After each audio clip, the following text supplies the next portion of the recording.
He shoved me through the glass door with both hands. I didn't even flinch. It shattered around me like crystal confetti, embedding in my arms, my cheek, my ribs. The cold tiles kissed my back as blood trickled from my lip. I smiled at him.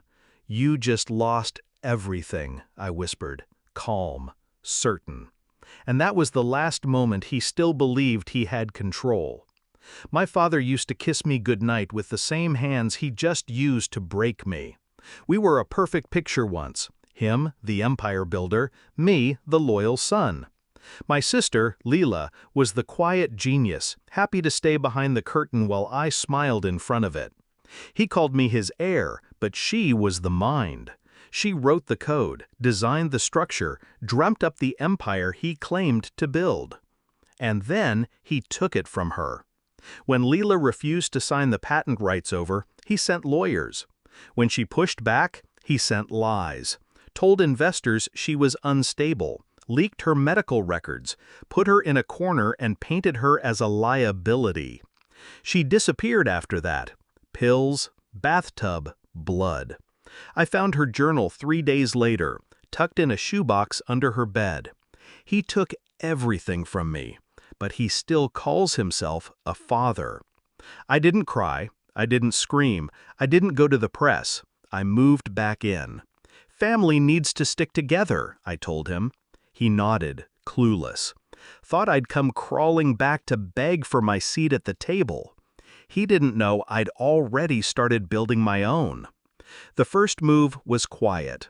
I found his burner phone, the one he used to talk to investors when things got messy. I cloned it in 7 minutes while he was in the shower. Every deal, every offshore transaction, every falsified signature, it was all there. Leela's name was still on half the documentation. They'd never scrubbed her out properly. I sent it all to a journalist he once paid to bury a story. I paid her double to dig it up. Second move, I went for the board. They trusted me, still saw me as the boy genius who spoke at Stanford and shook hands with senators. I invited each of them for drinks, one by one. Played dumb. Let them vent about him, his paranoia, the lawsuits, the NDA hush money. I recorded every word. Third move, I filed a lawsuit in Leela's name. Posthumous intellectual property claim. A silent warhead waiting to detonate. He still smiled at me over breakfast, still called me son.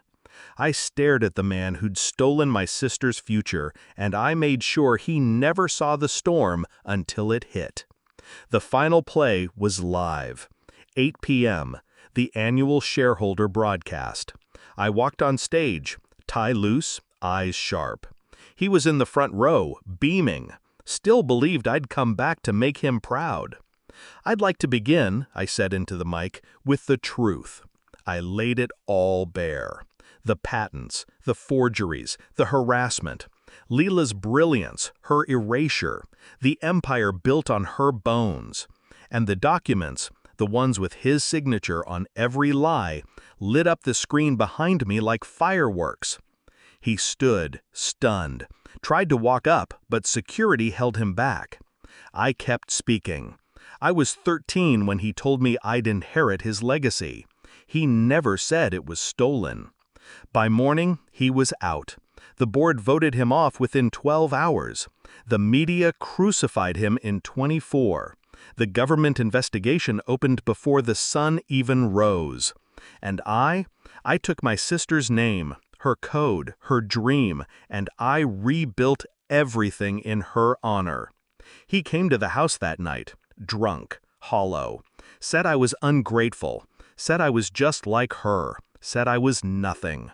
Then he pushed me through the door, glass cut deep, but not as deep as what I'd already lived through. I looked up at him, bleeding but smiling. "You just lost everything." Because here's the thing about revenge. Real revenge? It's not rage. It's precision. It's patience. It's watching a man burn and handing him the match.